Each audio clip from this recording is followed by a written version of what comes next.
You're listening to Beyond Bossfights, gaming, technology, movies, and more.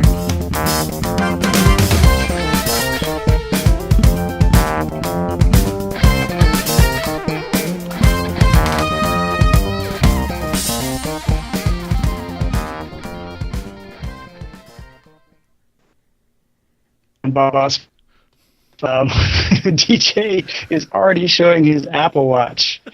Does that mean it's time to go? I think it's time to go. I'm your host, Brax Wolf. Yeah, we seem to have lost some ones and zeros somewhere in the translation. All the way from Natty, DJ Pimp Daddy. Woohoo! The Daddy. How's it going? It is wonderful. It is not 100 degrees out. That's true. That's true. It's actually a lot cooler here too, which is great because at the beginning of in the springtime, it was horrible. We thought it was August, and in about end of May, it was like August temperatures here. Oh yeah, it was just July was terrible. I can't wait for it to be August. And so so now here it is, almost August, and it feels like we've gone back to May again. So it's really Thanks a lot, Al Gore. Global warming. It's like, what was it? Fall gave winter a go and went straight to summer. Yeah, exactly. I think there was only about 3 seasons, maybe 5. Yeah. I lost count. Yeah. So it's been a while since we've been here together. Well, we've been around separately, but just not here together. And I guess I wanted to first catch up on what we've been up to. I think our last, I don't remember if we released an episode in June or if it was all the way back in May, but it's been a few months. We ran into some not family issues really, but just some real life scheduling issues. We even had to bump the show back. We were going to try and do it yesterday, and lo and behold, family issues got in the way again because so much is going on.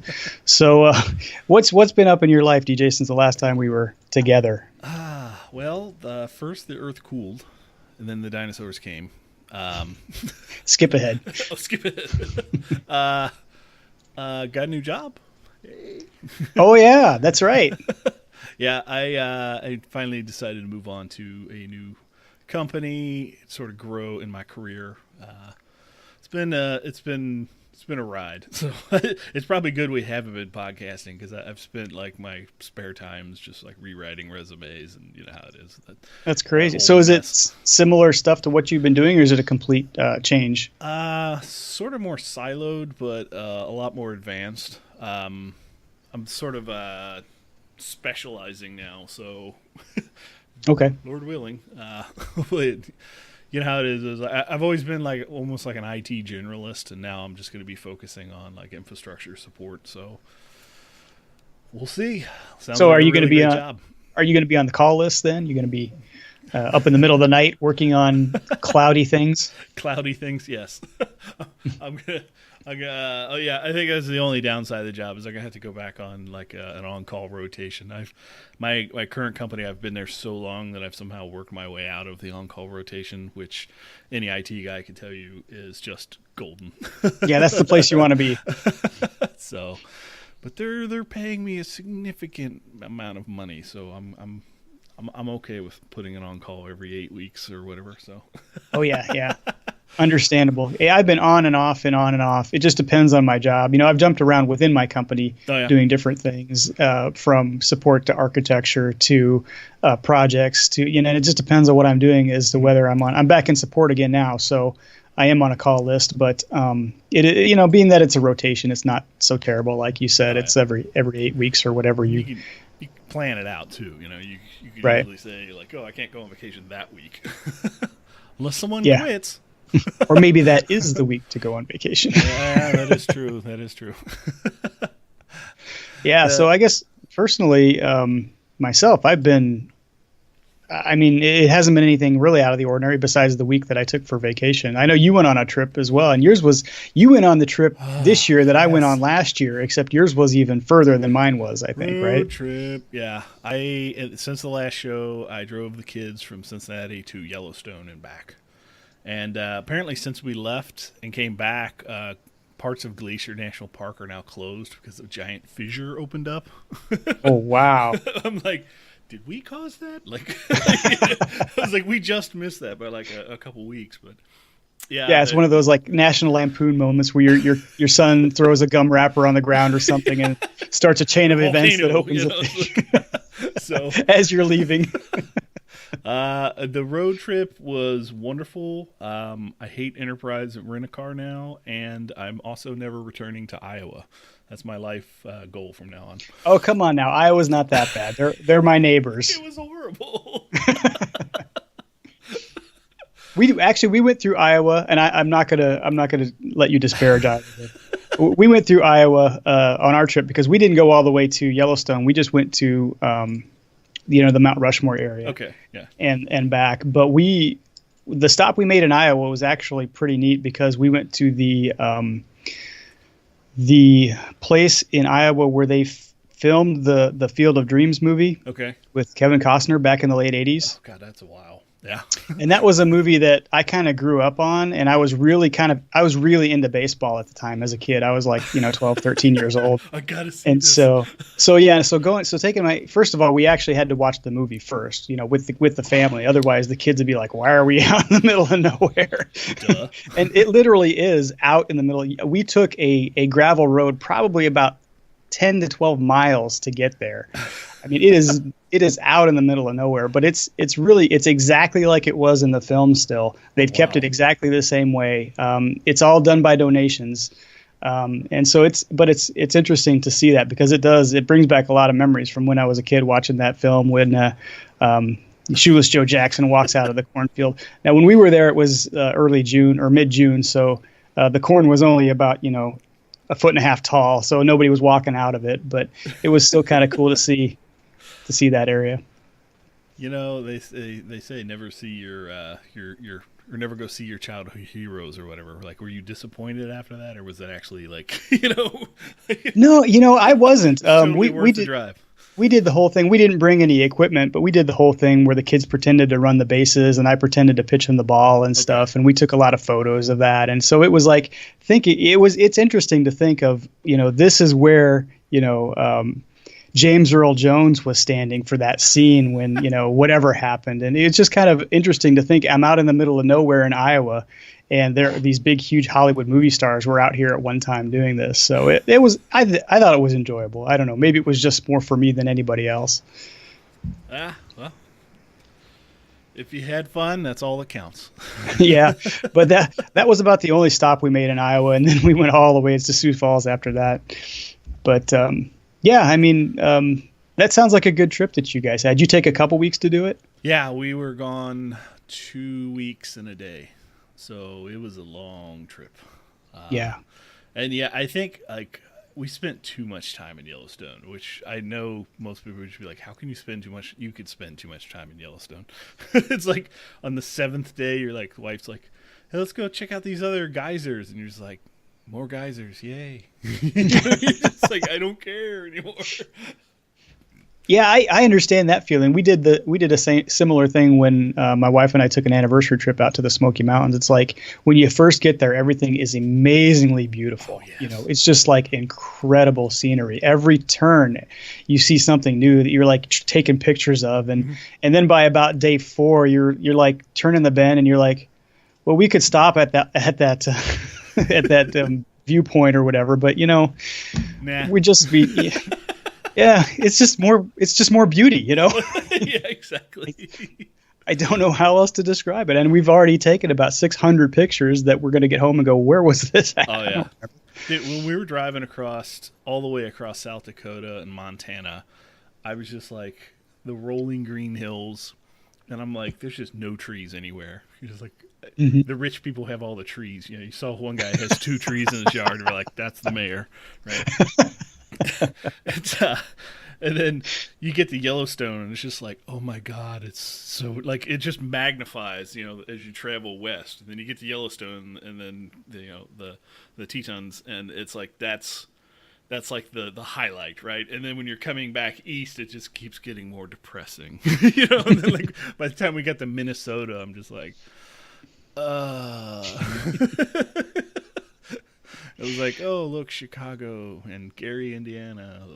Oh, yeah. Well, that's kind of, yeah. By that time, you're like, just, you're just like, I just want to get home. I just want to kill it. Just keep going.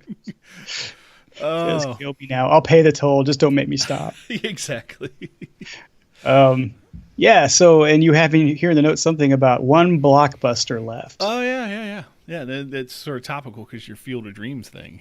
They might have a copy left. I'm sure they do. They probably have 3 copies of that. Yeah, so I've been following this Twitter account called The Last Blockbuster or The Lonely Blockbuster or something. I can't remember what it is, but they are hilarious. But I literally found out like a week or two ago, and I think you said you saw it too, like in the news, that there was actually 3 Blockbusters left, and 2 of them in Alaska closed, and now there really is actually 1 Blockbuster left in the world. So. Yeah, that kind of took me by surprise by that there were that few. I mean, I knew they weren't doing well. Yeah. And I knew they were closing stores, but I didn't realize they were down to like a handful.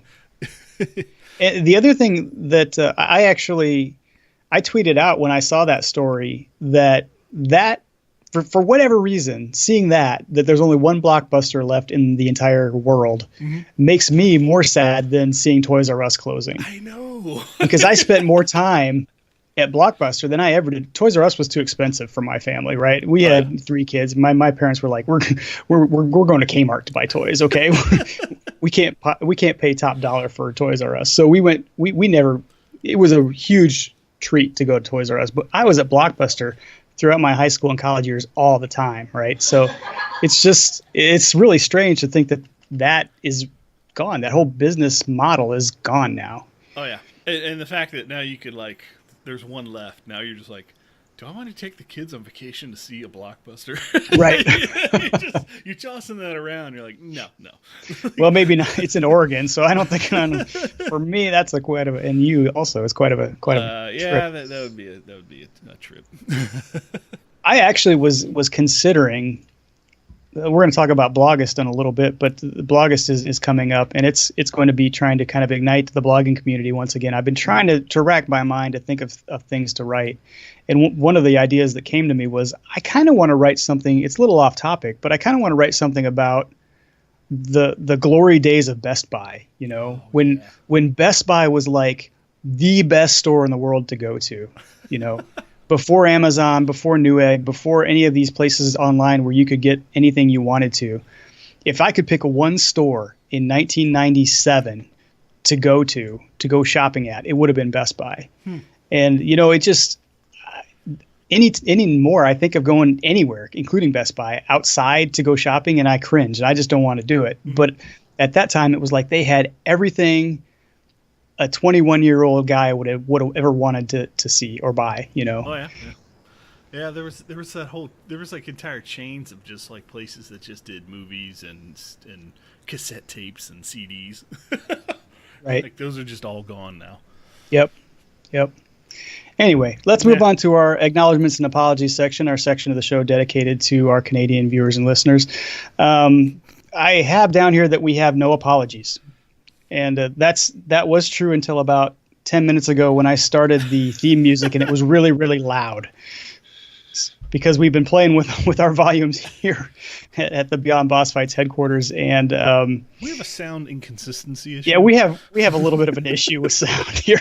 So if I blasted your eardrums out, I truly apologize for that. I'm going to try and get the closing music a little bit better volume, but I make no promises there. But, sorry. Pro tip for all the people that need tech help out there: try unplugging it, plugging it back in first, because that's usually the fix. Yeah, that's actually two episodes in a row that has been the fix. And then you get people like your supervisors at work. They're like, "Well, we need a root cause." I don't know why. It just works. Just unplug it, plug it back in. I think we've got the root cause. The root cause is computers are stupid. Yes. So what have you been playing? We'll start off. Well, what have I been playing? You jumped the gun on me. I was going to try and put you on the spot. Well, I don't remember if we talked about Somerset DLC expansion for ESO last episode or not, but I know I talked about being excited for it on the first episode, and it dropped since then, and I just finished it probably about 2 days ago. Wow. it took me a little. I mean, I play very sporadically, so I'm not the type of person that gets on for 4 hours every night and just cruises through content. So it took me a little while, and I had long pauses where I would just log in and maybe do the daily and then log back out because I didn't have a lot of time to do anything else. But I will say probably, I don't know, Orsinium is really good too, but probably the best expansion that ESO has done, or DLC. I guess I call them DLCs now. I'm stuck in 2005. Yeah, it's just a really, really beautiful area. The story is, it almost feels like it feels like a conclusion, even though they always put breadcrumbs for the next thing that's coming out at the very end. It kind of feels like it's concluded kind of a 3-part story that started in Morrowind and then continued in Clockwork City and then kind of concluded in Somerset. And so they did a really nice job of taking us on a few twists and turns here and there, interacting with some iconic characters within the ESO universe, and also, like I said, just making a gorgeous, beautiful, if you're into that type of thing where it's a very kind of lush environment with, elven architecture, and it feels very different than probably most of the places in ESO, besides maybe Iradan, where the High Elves started in the original vanilla game. But it's just, there's new creatures and all kinds of stuff. It's a really very interesting area, and I think it's probably some of their best work if you put it all together. So you actually feel like you got your value, I guess. Yeah, definitely do. Feel like it was worth, whatever. I think I paid $30 for it, which is, it's pretty good for a video game nowadays. I have not gotten any of the DLCs for ESO yet, but well, the thing is, if you don't play it very often, you don't really have to jump on those right away. That's kind of the beauty of it, that's because the way I am in Lotro too. Like, there's just so much content anyway. I'm like, I haven't even got to Rohan yet. Well, you might want to speed that up a little bit. I remember it wasn't that long ago you talked about coming out of Moria. Yeah, I'm getting there slowly. You were in Moria like 10 times longer than Gandalf was. I fell in the shadow. Yeah. Yeah. The other thing I guess I wanted to mention was I have started. I'm very, very early on, but I started playing through Oblivion for the first time. This is one of those things where I bought Oblivion and Morrowind each for under $10, probably about 2 years ago when they went on sale at some point. And so I wanted to start kind of get that feeling, that understanding of other people that talk about the game, because some people really idolize certain games within the Elder Scrolls universe. Skyrim is probably the most well-known because it's the most recent and was one of the most popular. It's been resold to us 7 times. It's been, and I bought it. I bought it twice on 2 different platforms. So what you are can thank playing me. Oblivion on? On a PC. PC? Okay, so Yep. Did you get the Game of the Year edition? So it's got all Yes. Okay. Yeah, Yes. You're doing it right then. Yeah, definitely. And right now, the only add-on I put on is the unofficial patch. So it's pretty much vanilla for the most part. You can play it without the unofficial patch, and there's only a couple small things that have been broken, but since you do have the console, you can sort of console around the glitches. But yeah, the unofficial patch definitely that's definitely a suggestion, though. Yeah, I can definitely see where Skyrim took some inspiration from this game, and I can also see, because I tried to play Morrowind. And I really apologize to all of you guys who are hardcore Elder Scrolls fans, but I could not play Morrowind. Yeah, that's a rough game. It's very, nowadays it seems very, very rough. I understand, whereas when it came out and it was a very, a vast, deep RPG type game, that it would have been amazing, but I can't play it now. I really can't. And so, having kind of going into Oblivion with that expectation, I really kind of feel like I'm going to enjoy it. Although I'm probably going to work my way through it very slowly, because I am doing ESO at the moment too. And that one being an MMO, and one that's kind of designed to pull you in and play every day, that tends to be what I do a lot of times until I get tired of it. And then I'll kind of slide on over to Oblivion, because I know that's not going anywhere, right? That game's 10, 11, 12 years old, and it's not going to change. So, I said this once, I'll say it again. If you're not playing Oblivion from the back of an exercise bike, you're doing it wrong. I like it. The only thing, so I went into the first cave. I forget is it called. I don't remember what it's called. Where you escape the tunnels. Yes. Yeah. Yes, exactly. And there's like a lake in the middle, an underground lake, and so I went to this thing, and I'm thinking, oh yeah, this is kind of like Skyrim. This is I think I know what's going on here, and I probably. This was my own dumb fault. I probably circled the cave about 6 times trying to figure out how to get out of there because I kept looking for a separate exit. And the reason being is because I kept going back to that main room where there's the rock slide and you've kind of jumped down into the hole to get to the cave section. I didn't realize that you could jump in Oblivion. Oh my God. Because when what they've done is in Oblivion, the space bar is the examine button and E is the jump button. Yeah. They've kind of switched them, Yeah. Because nowadays jump is always space bar because I'd be hitting space bar and it wouldn't be doing anything. So I was like, okay, well, they don't have jumping in this game because some games don't. But in order to get up that rock slide and back out of the cave, you got to jump. Oh. You can't just walk up the ramp because it'll block you. The game wasn't like press E to jump. No. So finally one night I just quit. I said, I've circled this cave enough times. I can't find the thing. And finally it hit me probably as I was laying down to go to bed that night. I probably should look at the key bindings to see if there's a jump button. And lo and behold, as soon as I logged in the next day, I'm like, they switched them. E is supposed to be examine and spacebar is always jump. Why would spacebar not be jump? That's funny. Back in the day, they did whatever keys they wanted. Oh yeah. But oh my God, yeah. See, that's a problem of going back and playing retro games. Have you gone back and tried to play a game on the Nintendo 64? And you're like, what do these buttons do? You're just like, oh. Seriously, why would E be jump? Seriously, though. Well, E they didn't for egress or something. Yeah, egress the cave. That's what I was trying to do. Anyway. Yeah, so I think it's got a lot of potential. I'm looking forward to getting a little bit deeper into the story. It is a hell of a tale. The single player is great. The side quests are just insane. If I remember correctly, the longest one that took forever was the Thieves Guild, and I think you in ESO you're part of the Thieves Guild, right? Yeah, that's one of the DLCs. Yeah. So, yeah. With the Thieves Guild and Oblivion, like when you play it, it's like you'll enter the Thieves Guild at like level 3, and by the time you get out, you're like level 30. Like it is insane. Like it is a long quest line. And of course, by the time you get out, you're like God. You're like the God character. So like you could just sneak into anything. But I think if I remember correctly, like Oblivion felt.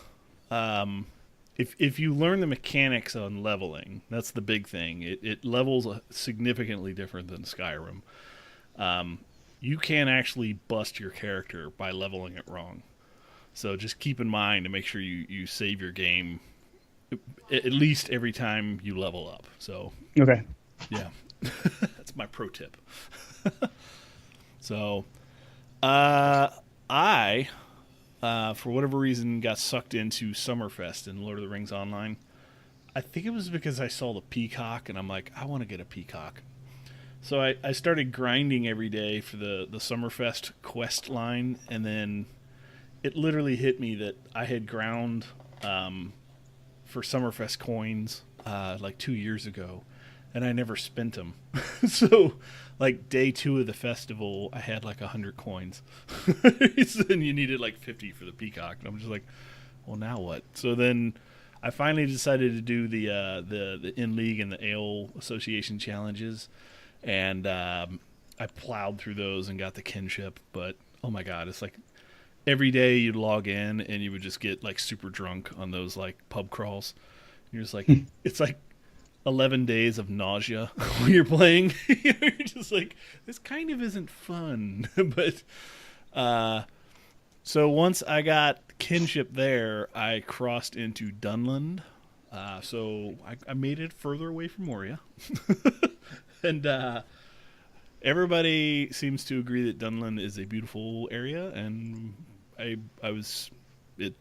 could confirm that it is a wonderful zone to freaking quest in. So, also, I picked up this game called Helleborn. It is an attack. It's like an arcade-esque attack helicopter simulator. I don't know if you like. If for whatever reason you enjoy helicopters, like this is like one of those things where like it was so below the radar that I missed it until like it's been out for a couple years, and I picked it up cheap on Steam, and it is insanely fun, and it's very co-op friendly. Like you could just sort of jump in and out of games with other people, so that's been a blast. I've finally ground my way through Vietnam. And now I finally worked my way into like the Afghan theaters. So finally getting some fun helicopters, something that's a little bit faster than, a good old Huey. And then on my PlayStation 4, I've been playing more of the Dragon Quest Builders. Finally got into Chapter 2. I tried playing Westworld Mobile on iPhone, and I give it a big meh. And then I lastly made this game called the Wall Drug game at my work since I'm leaving and I have a week left. I have this gigantic "Where the heck is Wall Drug" bumper sticker, and I'm trying to find a place to hide it in plain sight inside of a Tier 3 data center. So then, years later, people will be like, "Where did that come from? Why is there a Wall Drug sticker on that?" So we've got a couple places chosen. We just haven't deployed it yet. So I'm going back to all the way back to your Lotro stuff. Yeah. I remember doing Dunland. Actually, I'm pretty sure I remember when Dunland came out. And I don't think I was, listening to Casual Stroll to Mordor, and they were all doing Dunland, and I was way behind, and it wasn't there yet, and couldn't wait to get there. Did Dragot come out with Dunland? I think, or was it Isengard? That might have been the Isengard expansion. Yeah, I think it was the Isengard. Anyway, I remember going through Dunland, and the coolest thing was the cosmetics are amazing. Oh yeah. Best cosmetics in the whole game, in my opinion. And the other thing was, I thought it was really weird that the way the questing is set up, it kind of makes sense because of the way that you progress through the map. But it's a little weird that all these people in Dunland are kind of like these wild people that yeah. I don't remember whether they were mentioned in the books or not, but it's like, why are we helping? And some of them are friendly and some of them aren't very friendly. And it's kind of it's like you guys really, the writers for Lotro really went into the zone. They made something out of very little, an area that we know hardly anything about. And they made their own stories and quest lines and families and political rivalries and stuff. And it was just, it was kind of incredible. But at the same time, it was so far from the story, the Lord of the Rings story, that I think it gets a little long in the tooth after a while because you're kind of waiting to figure out how all this stuff ties together. Yeah. It's like you immediately start doing quests for people who, above their name, say the White Hand. You're like, am I doing quest for the enemy? Like, I'm just, I guess progressive, story-wise, you haven't figured that out yet, right? But I don't know. It was a little bit of a culture shock, especially after leaving, Summerfest, and you're like, okay, finally time to go into Dunland, and it's like it got very wild. It's like you're really far from Bree at that point. So, right. It's been amazing. It's been good. I'm gonna keep it up. So. Keep pushing forward. We'll make it to Mordor eventually. Some year. Hopefully before they quit. So I want to talk a little bit about, I had a couple topics for discussion this time. Excuse me. Sure. One of the things that I know we're a little bit behind on this. This is probably something that came up a year and a half ago, is something that was brand new, but I've been thinking about it as I hear it on other podcasts and things like that. The topic of progression servers in MMOs. And I guess my best understanding of what a progression server is that it's something that's close enough to the vanilla game of the MMO to give the people with that nostalgia feeling, the feeling that they're playing the original MMO before any expansions or content additions occurred. Rift is doing this. Yeah. WoW has talked about doing this. I think they are going to do it. I believe Rift, was it Rift or was it? I think Rift's talked about doing it. There were a couple MMOs that were talking about doing it. And one of the, I guess, challenges they faced was, okay, so we have to pick a patch that we're going to target for our progression server, because you can't really go back to the very first drop of an MMO unless you just want it to completely blow up in your face, right? Because the first drop is always horrible. It's always got tons of bugs. And so I think WoW has just very recently settled on one of the patches. I think it was the very last patch before the first DLC drop that they decided they were going to focus their progression server on. So I guess I've been kind of contemplating, I put myself in the shoes of the gamer that's going to go back and play a progression server and trying to determine whether that's something I would ever be interested in doing, either for Lotro or ESO, my two main MMOs, or maybe Guild Wars 2, which I played a little bit. And I'm having a very difficult time saying that I would actually want to do that. Yeah. I mean, I could see how there was a bunch of people that always said that, like, when, especially like Riders of Rohan, when that came out in Lotro, I'm not even there yet, but I remember listening to, like you said, the podcast back in the day, and there was a lot of people that said, okay, this whole epic battle thing has just broken the game, right? And the whole idea of, like, war steeds, right? Things like that. And then imagine going back to Lotro before legendary items, Yes. Yep. It's like, I don't know. It's like if I played Lotro up to Agmar, right? That still would have been a really good game.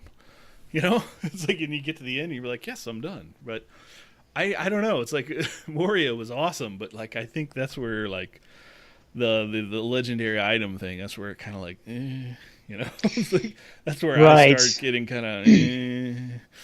Well, there were all types of mechanics that I remember people talking about when I first started playing the game. And I started playing, I believe, between Mirkwood and whatever the one right after that was. Might have been Isengard. Yeah.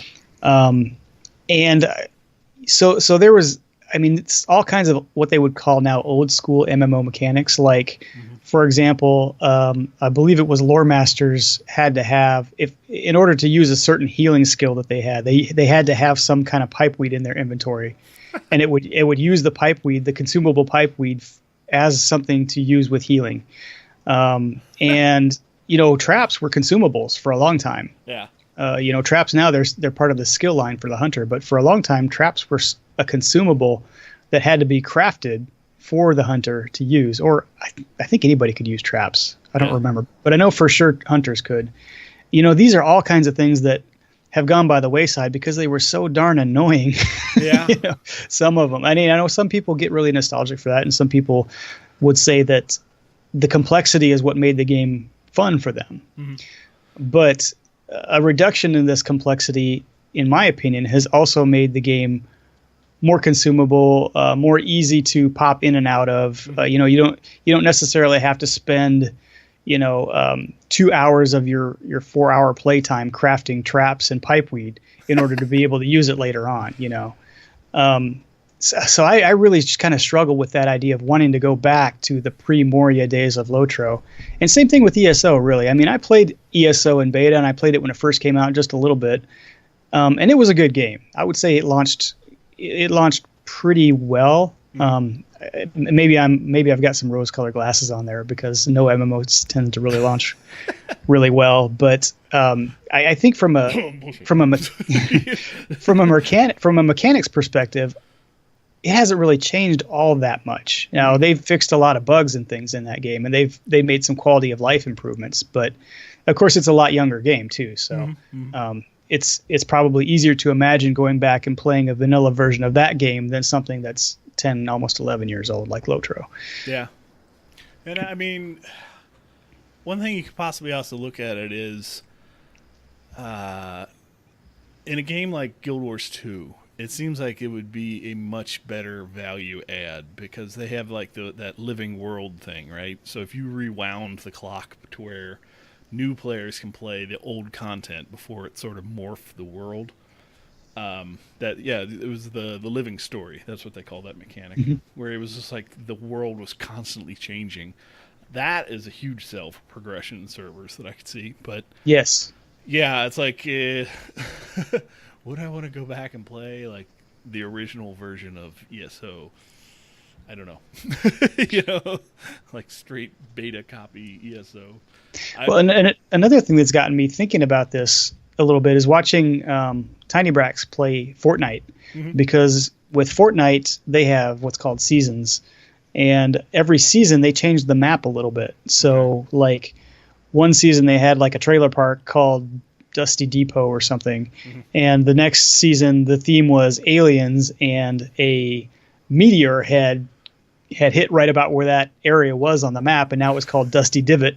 There was like a big crater there with all kinds of it almost looked like a scene out of Thor where the hammer was, and they had all these things set up around it. All these shield agents were there, guarding the hammer and stuff. It almost looked like that, like they were taking samples of the dirt around where the crater was and stuff like that. Yeah. But I tend to think, well, they don't really care now because that game's so young that everybody kind of remembers what it was like. But if that game's still around in 3 or 4 years, people are going to start talking about, hey, I remember the very first map in Fortnite and how much fun it was to play and all that. Are they going to have the same type of nostalgia factor for players of that game, hoping for kind of a reboot of the original maps that are no longer available?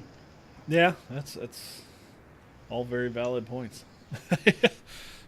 Yeah, I was just trying to think if there's other examples, because I know, like, for example, Minecraft. Like, there are people who hate some of the newest mechanics so bad that Minecraft built in the ability to sort of say, no, I want to play this version instead, right? And you could literally, with the newest Minecraft launcher, you can go back and you could play an alpha version of Minecraft if you really want to. That's pretty rough, but you can do it. And there definitely are those multiplayer servers out there that are just sort of frozen in time, on a specific build, because they're just like, we're pre-horses, right? It's like people put their foot down. So I really am wondering if this is one of those things that people don't really know what they're asking for, when they're asking for it. Yeah. And now that the studios have decided that they're going to go ahead and grant this request, if it's going to be a whole lot of wasted effort, because what if somebody who's been asking for this gets back in and goes, yeah, this kind of sucks more than I remember. And it also depends if you have to start fresh or if you can copy a character over and then it just loses specific benefits and skills and items, right? Yeah, I don't know how that works. That mechanic right there would just be, it's like I want to copy my character over who's already, top level, but then he's going to be stripped down to level 50, Yeah, I assume they're going to have to start completely over on those, but I don't know. Yeah. That's another interesting decision point they're going to have to make. You're like, you got two plays in parallel, and you're just like, I don't have enough time for one. So, there's people that play that game, hardcore into one specific MMO. I could see, to them that probably wouldn't be as big of a detriment. But for somebody like me, if I had to start over on a new character, I probably wouldn't do it. So, well, here's the thing: if it doesn't work out, nobody's ever going to try this again. Yeah. If WoW can't make it work, if Blizzard can't make it work for WoW, nobody's ever going to put development hours in, because they, these guys are on a skeleton crew as it is. They're trying to get new content pushed out. That's a lot of maintenance for a whole nother set of servers. Oh yeah. Yep. That's that. So you into sports, DJ? Not as much. which I think I fall into the camp on your next topic here. Now, I know you watch the Cincinnati Bengals, though, because I've seen tweets, or at least you somewhat pay attention. I'm a sunny day fan. If they're winning, I'll support them. But most of the time, it's like the Reds. I just like, it's like unless they win the World Series, I'm not a fan, right? Like that's my Reds thing, and the Bengals are the same way. If they've gotten so close to the playoffs. But then they all like the Bengals always blow it. It's guaranteed they're going to blow it, and typically against the Steelers, which makes it hurt so much more. Well, that is true. I can't refute anything you just said. So you said, why do gamers love to hate on sports? That's what you wrote down. That's what I wrote down, and I think it's because that's what I see. Whenever something, so the World Cup just happened, right? And I'll be totally honest with you. I was never much of a soccer fan growing up. I still don't really understand all the rules. Sorry, football for all of you in the European sector. However, being that my youngest son is a decent soccer player, I'm now starting to pay more attention to not only his team, but also some of the professional teams around. We've got a local professional team here in our state that I have started to follow a little bit. And when the World Cup was around, obviously, those are the best players in the world. So I was very interested in what was going on there, as were actually a lot of Americans, which was kind of surprising considering we didn't even qualify for the stupid thing. Yeah. But, so it seems like there's kind of this division within my gaming Twitter feed of people who are kind of following the game and excited about what's going on. Mm. That's probably only about 20 to 30% of that feed, though. And the rest of everybody saying, I'm going to mute this hashtag. I don't want to hear anything about this. Yeah. Stop talking about your stupid foosball, Yeah. So it's kind of like, and I think it's actually gotten a little bit better because people have realized that maybe complaining about stuff that other people like isn't the best thing to be doing, especially considering that on Twitter though. Yeah, especially considering that you're kind of in a gaming community which has traditionally been subject to that kind of scrutiny. But to me, it's so baffling because it seems like gaming and sports are really two sides of the same coin. Mm-hmm. They're both competitive forms of entertainment for the most part. Now, gaming isn't always. Sometimes you're competing with yourself, though. But it's just baffling to me to see these two sides kind of square off against each other. And it's almost like we're looking at Revenge of the Nerds all over again, right? We just carried that.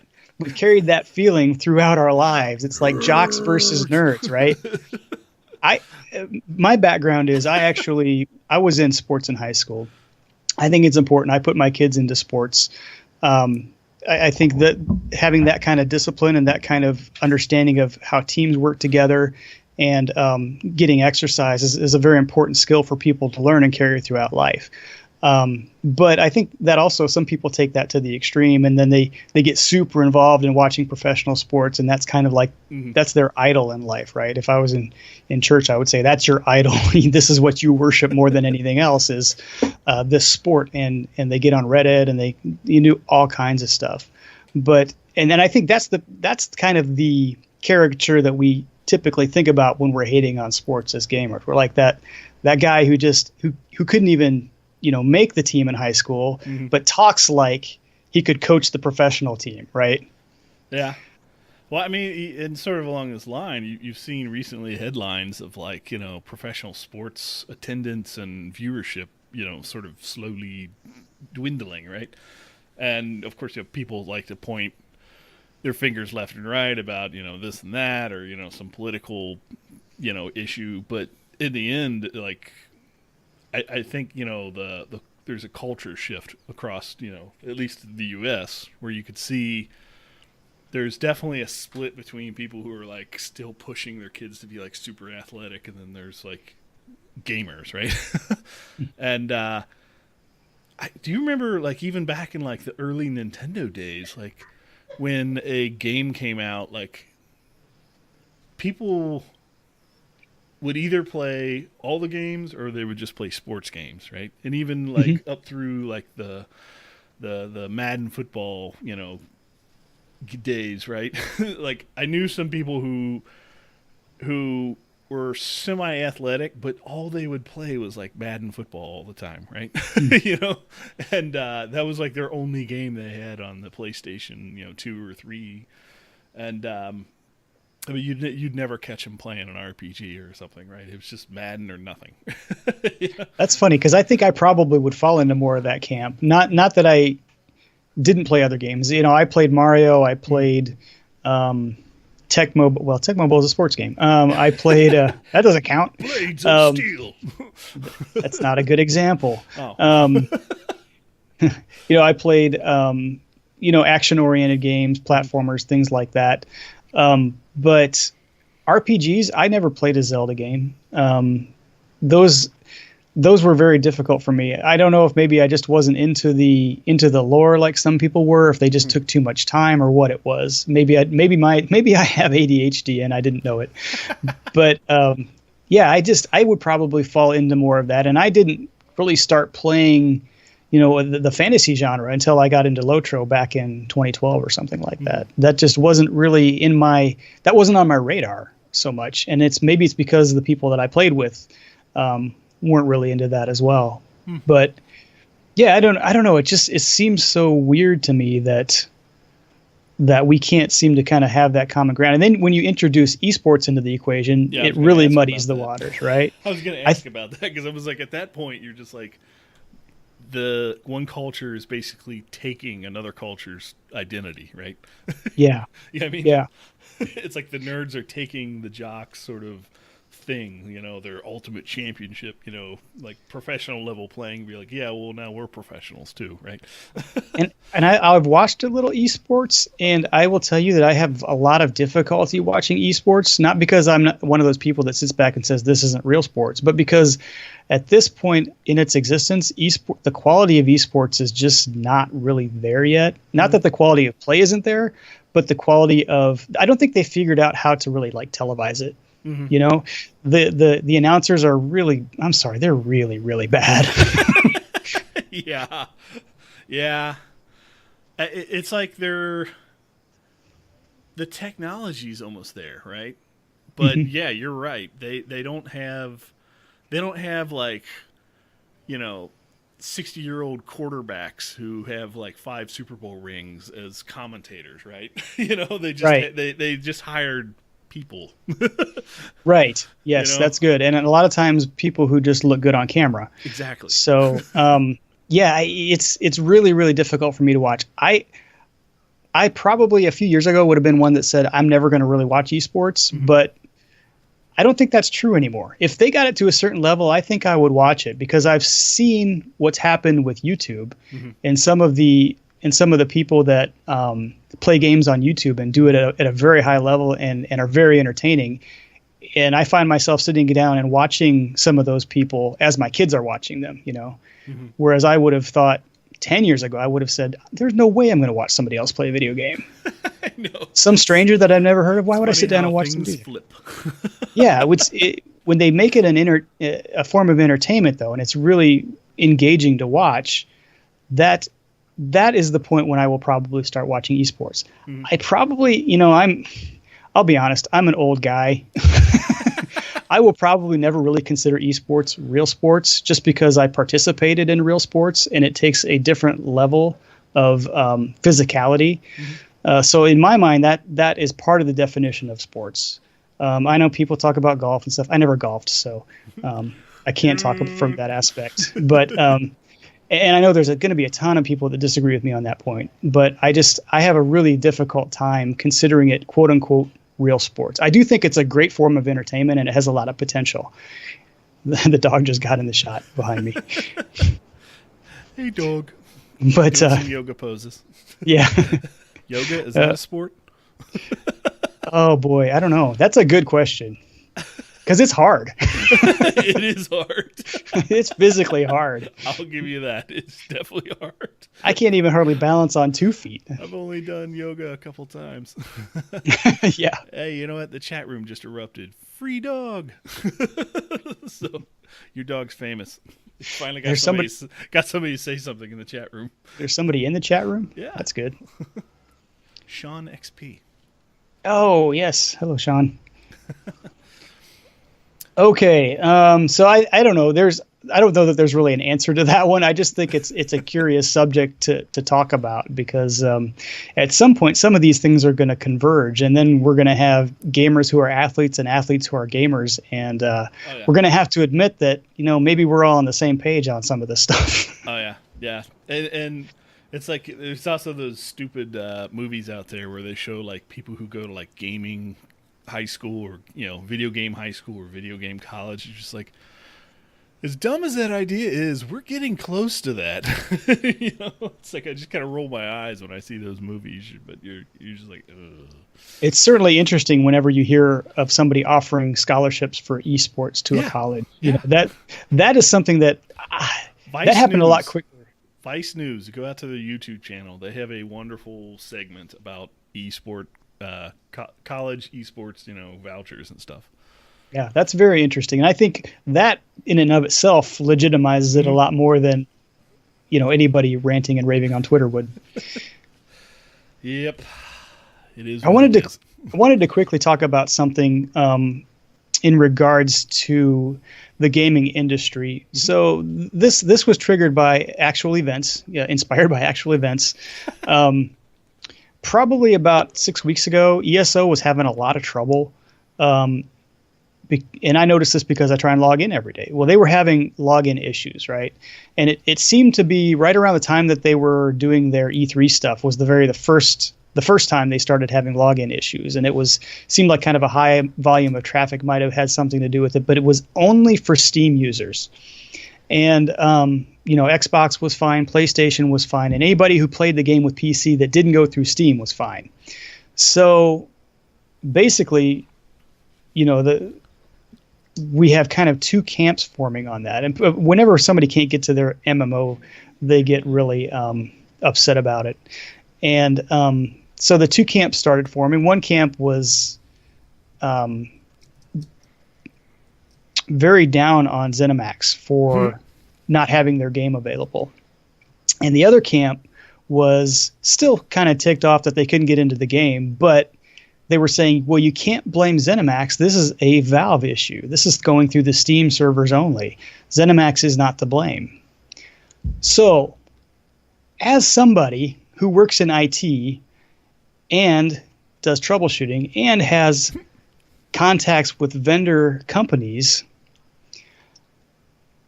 I guess I was a little bit more on the side of we need to hold ZeniMax accountable for whether we can log into their game or not. Even if it was a Steam issue, technically speaking. Yeah, because they should support their, vendor. They are the ones who chose to use Steam as a distribution platform for their game. They are the ones that have to hold Valve's feet to the fire and hold them accountable when their product cannot be distributed.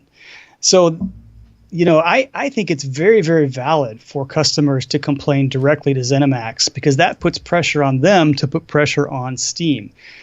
It doesn't make sense to defend ZeniMax when they're the ones who made the choice to do business with Valve in the first place. So if you're one of those that is demanding compensation time or whatever it is, you have every right to complain to ZeniMax, in my opinion. I was just wondering what your thoughts were on that. No, I think it's true because if it was any other company too, you don't want to have to you just want one face to a product, right? And no matter what no matter what part of it breaks, right? You just want to still have to call ZeniMax and be like, fix this, right? Otherwise, then. And the sad part is, working in my industry, I've also been in that situation where I have something's broken and our production whatever is down, and the hardware guys are blaming the hardware vendor is blaming the software vendor, and the software vendor blames the hardware vendor, and you're just like, how do we get to this resolution as quick as possible, right? In the end, our customer doesn't care at all, right, about which one's at fault. They just want the service restored, right? So, yeah, and I guess this kind of came to a head because what was happening, and this is kind of funny, massively reported on this too, was that people started review bombing the ESO Steam version, right? Yeah.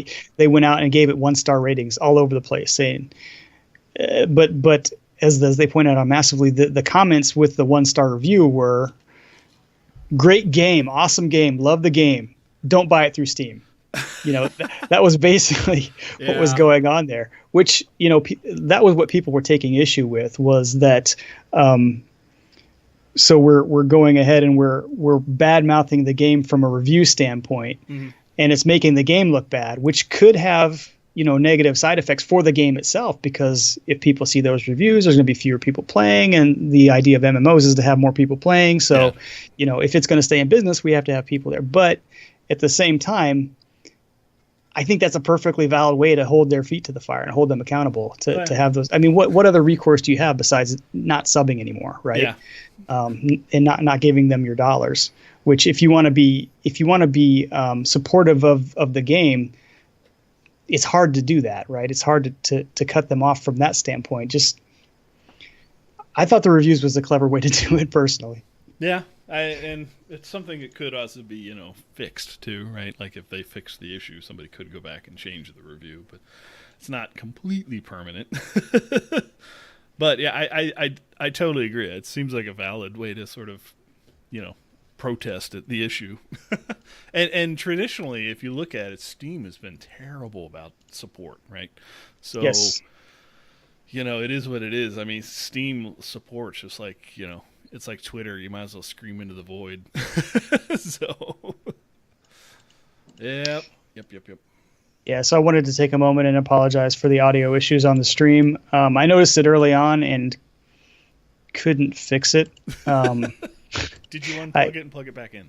Actually, very, very early on. We may not even end up having a video for this, because very early on, none of our audio was working. Uh-oh. So it's a good thing you were recording. So I apologize to our chat room in advance, and I'll apologize again in our Canadian segment. Using sign language for people on Twitch. DJ's using sign language. I do not know ASL, but it's one of those skills that, I think I wish I did know. Yeah, so once again, when you only podcast once every 2 months, something always goes wrong. Moving on. Watches? Question mark? Dude, that's what I've been geeking out about. But is your watch trying to kill you, though? No. And funny enough, that isn't even what started this whole thing. Just coincidental. So just to do a really, really quick history of why I'm geeking out about watches lately. Some circumstances came about, and I ended up with a wall clock from my parents, one that they've owned since I was a very little tiny guy. And in fact, they tell me that my first word was clock, and it was as they were pointing to that clock and all that stuff. So I have a long history with this clock, and it was kind of a cool emotional moment for me to finally take ownership of it and put it up in my house. It's a chiming clock, so just hearing the chimes and everything brings back all kinds of memories of when I was growing up in my parents' house. Everybody has a clock like that. Yeah. My parents had an actual cuckoo clock from Germany too. It was the same thing. Exactly. So as I started to kind of think about this clock and stuff, I realized that I hadn't worn a watch in a very, very long time. Probably about 10 years ago when I started carrying around a phone, I stopped wearing a watch. I wore a Fitbit for a while that had the time on it. I don't really consider that the same thing, even though it does the same function. I guess I started to think about what would it be like to wear a watch again. So I started doing some research on watches. Watches are really cool, DJ. Mm-hmm. And I'm not talking about smartwatches. I'm talking about the old spring and gear type of watches, right?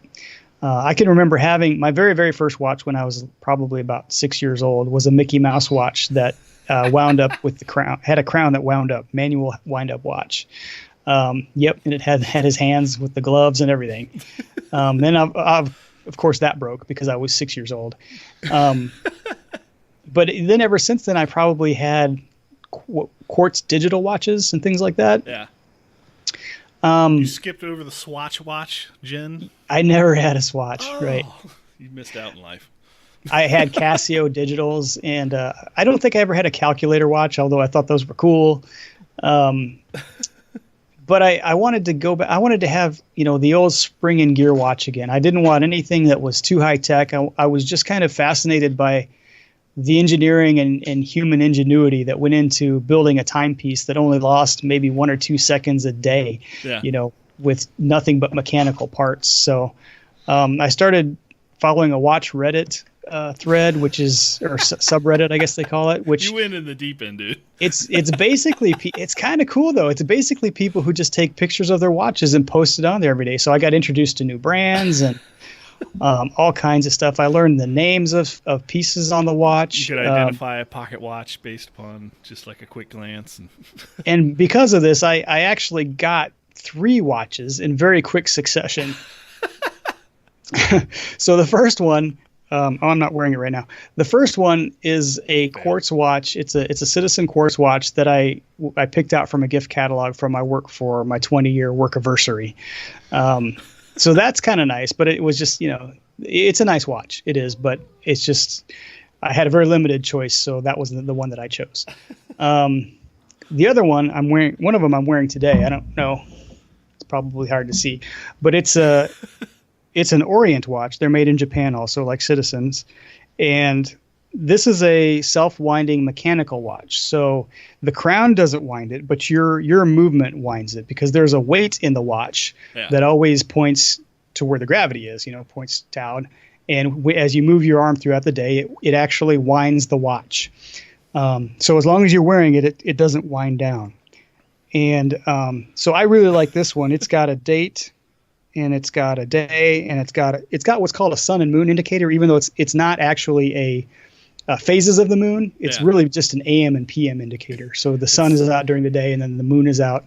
And they're all IT job, and you're like, I don't see the sun. Yeah, they're all rotating, right? And it's just fascinating to me that they can get all these things to work together, and the right day and the right date. And so that's been my thing recently. I've gone back in time, and I am now using mechanical automatic watches instead of Fitbits and Apple Watches and all that stuff. And by the way, these are much less likely to kill you. Yeah. They have no wireless connections at all. It's not suggesting you do things. Yeah. The only reason I might die is if I look down at it while I'm crossing the street and forget where I'm at. Yeah, my watch is telling me to stand up. So that's not going to help out right now. So did you pick up a mechanical typewriter to send me messages to?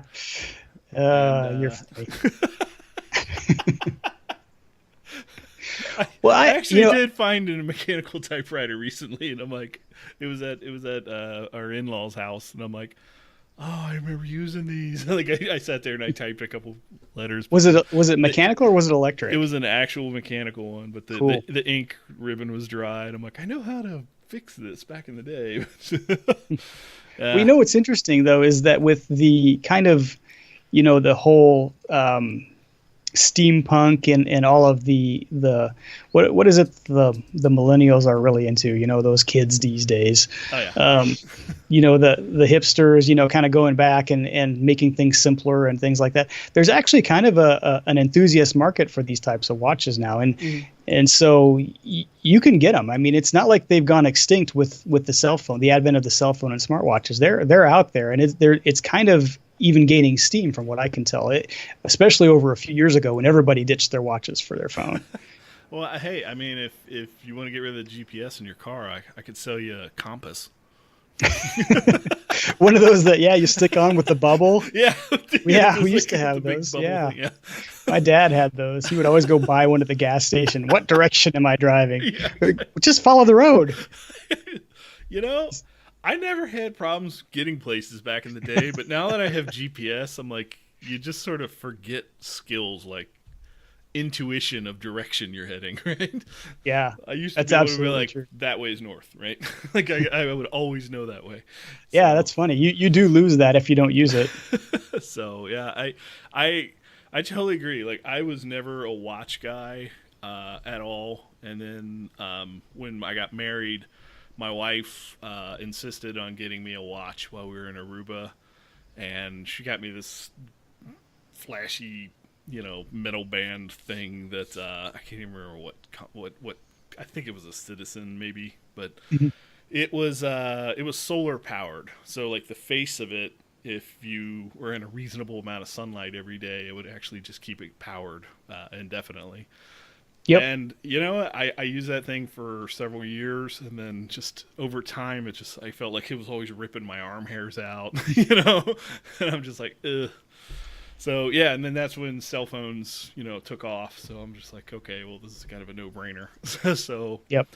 I stopped carrying my Game Boy, stopped carrying my watch, I stopped carrying my GPS, like all those things. You just like, yep, replaced it with an iPhone 3. Yep. So Remember that. So what have you been into? I have been coming across this thing where I finally my desk is a catastrophe of stuff. Right, there's stuff everywhere, and I have cables everywhere. I need to seriously do some like cable management. I want to get some like monitor mounts. Like I want to rebuild my battle station. just I want to take it to like the next level. Right, I have a nice monitor. I have a really good computer. It's not really put together. There's no feng shui here, and I think I finally want to get the thing where I want to like mount the monitors to the wall, and I think I'm gonna get a vertical monitor, for like reading long things of text or code or whatever. That's been my thing, but I have recently got a Roomba since our last meeting, and the Roomba is life changing.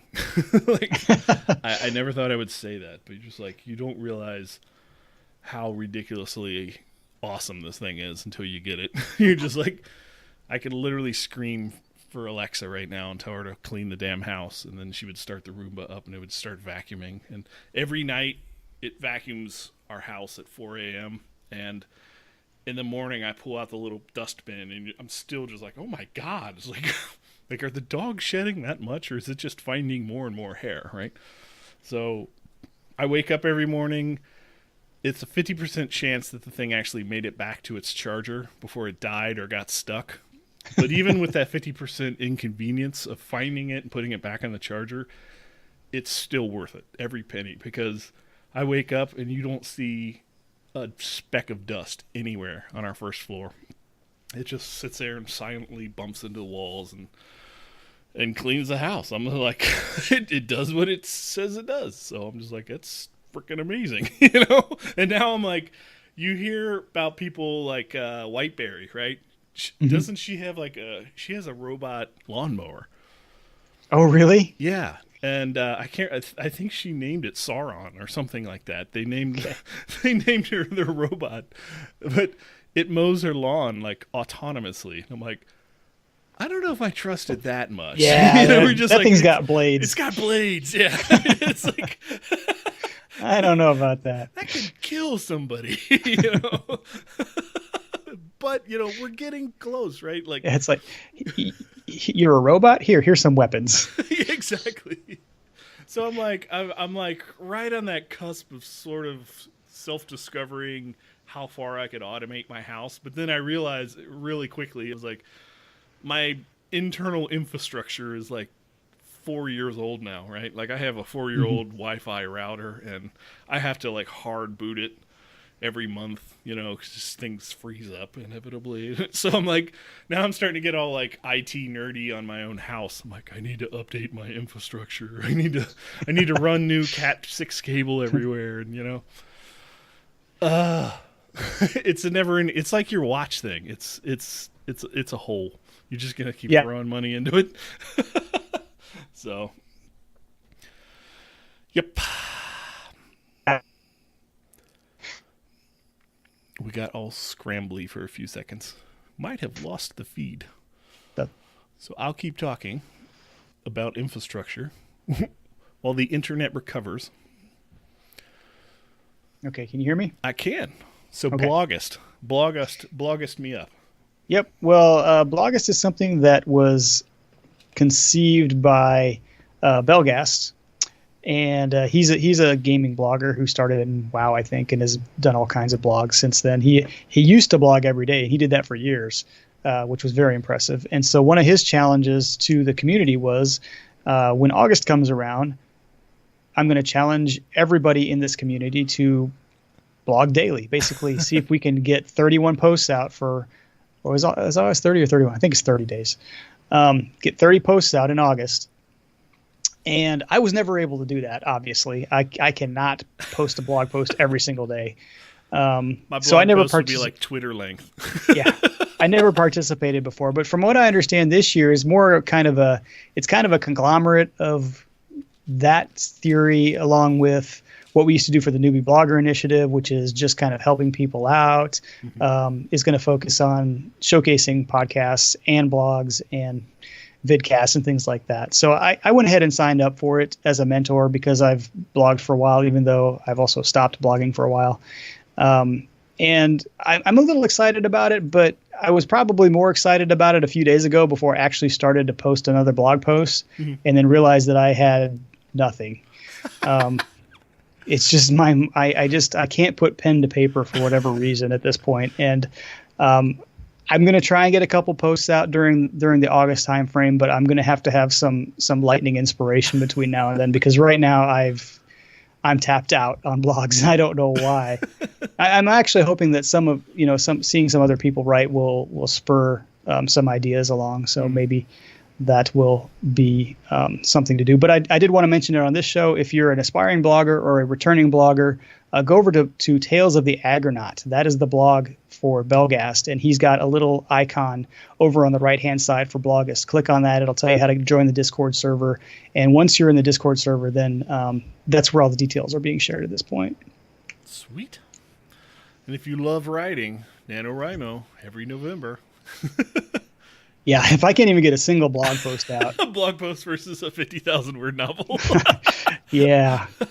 It's a great idea. That is a great idea that causes carpal tunnel. Like I've done it 3 times, and all 3 times I've regretted. Like in December, I'm like, my arms hurt.